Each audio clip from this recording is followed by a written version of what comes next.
Et salut à tous, j'espère que vous allez bien en ce début de semaine, et aujourd'hui on va faire un petit tour des news qui sont passées sur la fin de semaine et sur le week-end. Du coup, on y va, c'est parti.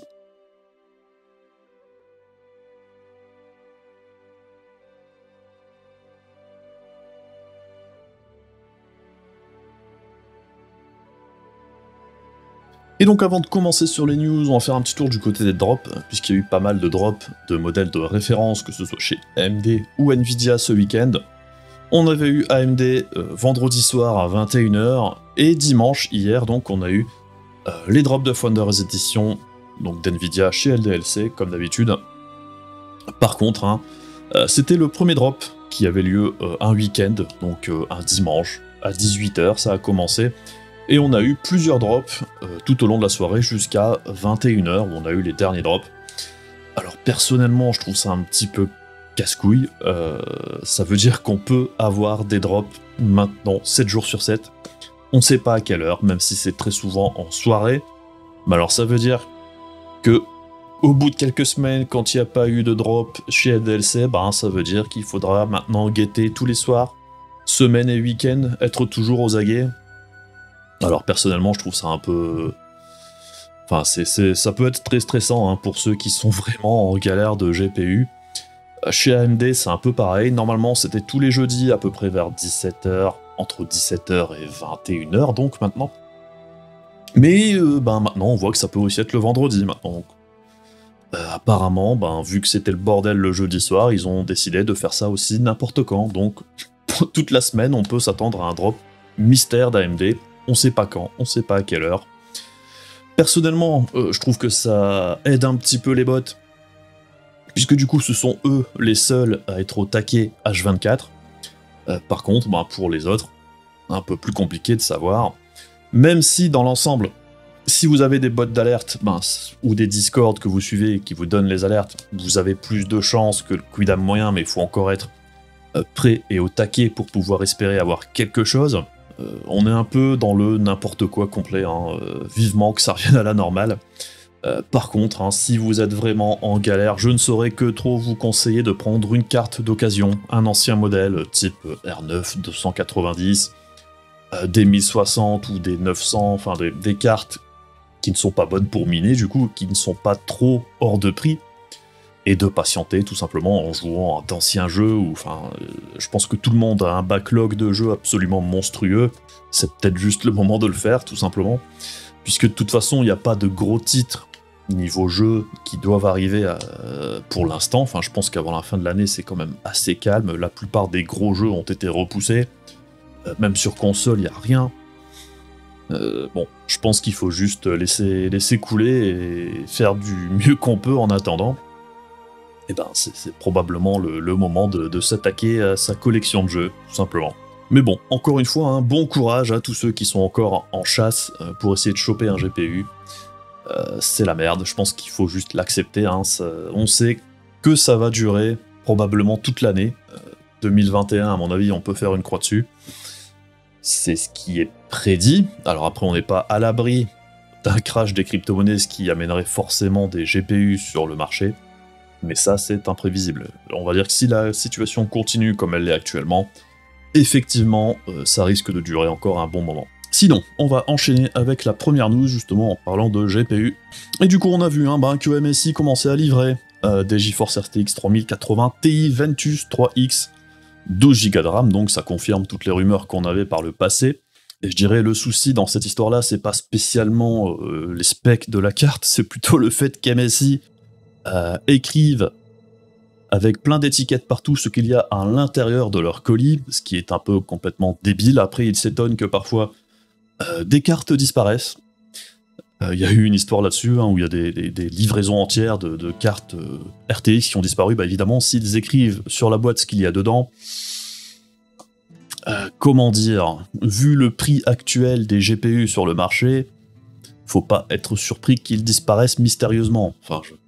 Je sais pas, moi je serais eux, je ferais en sorte que ce soit discret. Mais sinon, les 3080 Ti vont effectivement arriver plus ou moins rapidement. On entendait une sortie pour le mois de mai, donc potentiellement le mois prochain. On verra bien comment ça évolue, mais c'est en route, effectivement. Maintenant, ça semble sûr. Et donc, deuxième news en rapport avec la précédente, puisque ça concerne la 3080 Ti, mais aussi la 3060, puisqu'NVIDIA est en train de préparer une nouvelle version de son limiteur anti-mining de crypto. Alors, deuxième news en rapport avec la première, puisque du coup ça concerne directement la 3080 Ti, mais aussi la 3060, puisqu'NVIDIA est en train de préparer un nouveau limiteur de crypto-monnaie suite au fiasco du premier. Par contre, ça ne concerne pas uniquement les prochains modèles de GPU, puisqu'on savait que ça concernait donc la 3080 Ti, potentiellement la 3070 Ti, mais également NVIDIA va ressortir une nouvelle révision des anciens modèles. Donc les 3080, 70, 60 Ti auront une nouvelle révision de la puce qui contiendra la nouvelle version du limiteur anti-crypto, et aussi le BIOS qui inclut directement le BAR, donc le Smart Access Memory d'NVIDIA, et que ces nouvelles versions devraient arriver à partir du mois de mai. Donc toute la gamme d'NVIDIA comportera maintenant ce breeder anti-crypto. Alors, la grande question, c'est est-ce que ça fonctionnera mieux que le premier? Puisque, je pense que déjà NVIDIA ne distribuera plus un driver qui ne contient pas le breeder, ce qui serait déjà un énorme progrès de la part d'NVIDIA. On peut applaudir cette belle blague du coup qu'était le premier limiteur anti-crypto. Parce que même si ça restait un peu plus compliqué de miner avec ces cartes-là que les autres, c'était quand même faisable, il y avait pas mal de choses qui étaient possibles de faire avec une 3060 quand même. Puisqu'autant en minant de l'Ethereum, on était effectivement limité à 50% de la puissance théorique de la carte, autant sur d'autres cryptos, il n'y avait absolument aucun bridage. Ce qui voulait dire qu'on pouvait peut-être pas miner d'Ethereum, mais on pouvait aller miner autre chose, qui était certes moins rentable, mais rentable quand même. Du coup, est-ce que cette nouvelle version limitera encore plus le nombre d'algorithmes différents qu'il était possible d'utiliser outre l'Ethereum? On ne sait pas trop. Donc ce sera intéressant de voir comment tout ça se passe. Je sais pas si ce sera un fiasco aussi total que la première fois. Bon, ils essayent de faire quelque chose. Après, je suis pas persuadé que ce soit la bonne réponse ou solution. C'est une réponse. Par contre, je pense que c'est aussi grandement pour vendre des cartes spécialisées crypto, puisque même si NVIDIA dit que la production qu'il relance de certains modèles de GPU, ce sont des modèles qui ne pourraient pas être vendus autrement, j'ai quand même de gros doutes à ce niveau-là. La production de Turing, d'anciennes cartes de chez NVIDIA, il n'y a pas spécialement de soucis au niveau de la fabrication.